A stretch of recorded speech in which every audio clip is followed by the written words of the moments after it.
আসসালামু আলাইকুম রহমতুল্লাহি ওয়া বারাকাতুহু।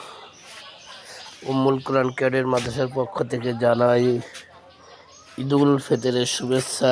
ঈদ মুবারক। আশা করি সকলে ভালোই আছেন। দীর্ঘ এক মাস সিয়াম সাধনার পরে আল্লাহ তাআলার রহমতে আমরা আবার এই রমজানের এক খুশি এবং ঈদের দিনে আরেক খুশি, এই খুশি মিলায়ে পুরা বছর যেন কাটাইতে পারি, সকলের কাছে এই দোয়া। বিশেষ দ্রষ্টব্য আমরা সকলেই উম্মুল কোরআন মাদ্রাসার পাশে থাকব এবং দোয়া করব মাদ্রাসার জন্য, যাতে আল্লাহ তাআলা মাদ্রাসাকে কবুল করে। আর নিচে যে গাড়িটা দেখতেছেন, এই গাড়িটা ছাত্রদেরকে আনা এবং দেওয়া আসার জন্য বানানো হয়েছে। এটার খরচ পড়ছে প্রায় 1,05,000-এর মতন। সকলের কাছে দোয়া চাই যাতে আল্লাহ তাআলা গাড়ির সমস্ত বিপদ থেকে হেফাজত করেন এবং মাদ্রাসাকে আল্লাহ তাআলা কবুল করেন।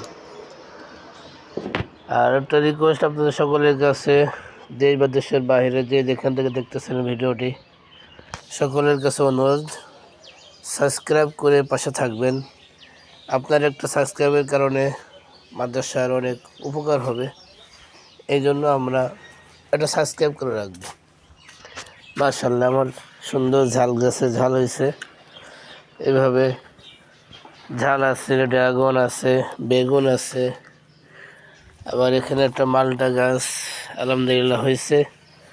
যদি সামনে আল্লাহ দেয় তো তাইতে ধরবে এক সময় কি মালটা। এত ড্রাগন তো আছেই, গতবার থেকে ড্রাগন আলহামদুলিল্লাহ খুবই আল্লাহ তাআলার শুকরিয়া, অনেক ড্রাগন খাইছে। আপনারা চাইলে আপনাদের ছাদে কোনায় এভাবে ড্রাগন লাগাইতে পারেন, গামলার ভিতরে, বালতিতে। আর একটা আছে আমার পুদিনা পাতা, যেটা প্রতিদিনই না খেলে নয়। রোজাতে বেশি একটা খাওয়া হয় নাই, কিন্তু ইনশাআল্লাহ এখন প্রতিদিনই এইভাবে ছিঁড়ে ছিঁড়ে খাওয়া হবে ইনশাআল্লাহ। আর খুবই উপকারী। আপনারা চাইলেও আপনাদের বাসার বারান্দায় সুন্দর করে বেলকনিতে লাগাইতে পারেন। থানকুনি খুবই উপকারী জিনিস। সকলে ভালো থাকবেন, সুস্থ থাকবেন এবং মাদ্রাসার জন্য দোয়া করবেন।